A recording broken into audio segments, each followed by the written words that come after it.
மக்களே, நிறைய பேர் உங்களுக்கு உடம்புக்கு என்னாச்சு ரம்யாக்கா என்னாச்சுன்னு கேட்டுட்டு இருந்தீங்க. ஏற்கனவே வந்து எனக்கு தைராய்டு ப்ராப்ளம் உண்டுன்னு உங்களுக்கு தெரியும். நான் வந்து கண்ட்ரோலாகவும் இருக்க மாட்டேன் பார்த்தீங்களா. காப்பி அது இதெல்லாம் நல்லா சாப்பிடுவேன். மீன் இறைச்சி இதெல்லாம் கொஞ்சம் லிமிட்டாக தான் சாப்பிடணுமா தைராய்டு இருக்கவங்க. நமக்கு எங்கே தெரியும், ஏன்னா நமக்கு வந்து ஏற்கனவே ஹார்மோன்கள் வந்து சேஞ்ச் ஆகிறதுனால தான் இந்த தைராய்டு ஒரு வியாதி வருதான். 4 பாயிண்ட் தான் இருக்கணுமா, 0லேருந்து 4 பாயிண்ட் தான் இருக்கணுமா. எனக்கு வந்து 27 பாயிண்ட் ஆயிட்டு. அதனால உடம்புல வந்து ஒரு சில பிரச்சனைகள் ஆயிட்டு. மக்களே, உங்களுக்கும் தைராய்டு இருந்ததுன்னா நீங்கள் வந்து சாதாரணமாக நினைக்காதீங்க. ஏன்னா ரொம்ப ஒரு கொள்ளாத நோய்.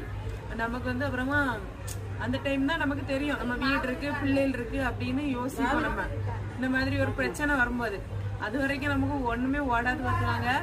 அதனால தைராய்டு இருந்துன்னா நீங்க வந்து அசாதாரணமா இருக்காதீங்க. ரொம்பவே கண்ட்ரோலா இருங்க. இனிமேலாம் நான் வந்து வாரத்துக்கு ஒருக்கா தான் மீன் சாப்பிடலான்னு முடிவு பண்ணியிருக்கேன்.